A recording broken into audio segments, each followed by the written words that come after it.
এখানে বাবা আনারস কাটতে বসেছে। বাবা আনারসটা দেখাও। বাবা অনেক বড় আনারস। আজকে বাজারে দেখতে পেলাম পাকা একদম, নিলাম, দেখা যাক কিরকম হয়। হ্যাঁ খুব সুন্দর, গন্ধটা ভীষণ সুন্দর আসছে আনারসে।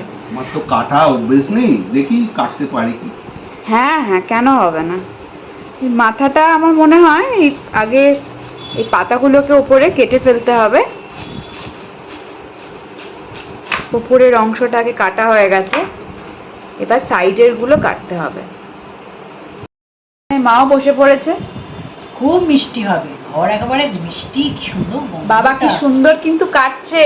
আমি পারি না এত ভালো কাটতে, বাবা খুব সুন্দর কাটছে। একটু কিন্তু গায়ে জোর লাগে বলো বাবা এটা কাটতে।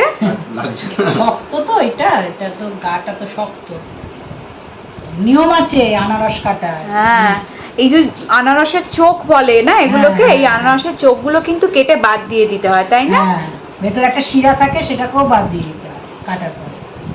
এই চোখগুলো না বাদ দিলে কিন্তু ফুটফুট করে। দিতে হবে না, না চিনি ফিনি কিছুই না, শুধু একটু লেবু ছড়িয়ে, একটু পাতিলেবু ছড়িয়ে কিন্তু টেস্ট হয়ে যাবে।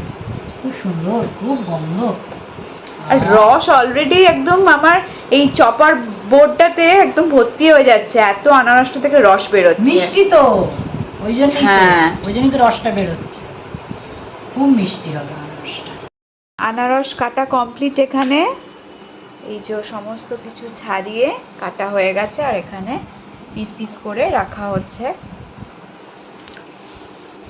কত সময় লাগলো গো বাবা কাটতে? মিনিট 20 লাগলো। মিনিট 20 মতন লাগলো আনারসগুলো কাটতে।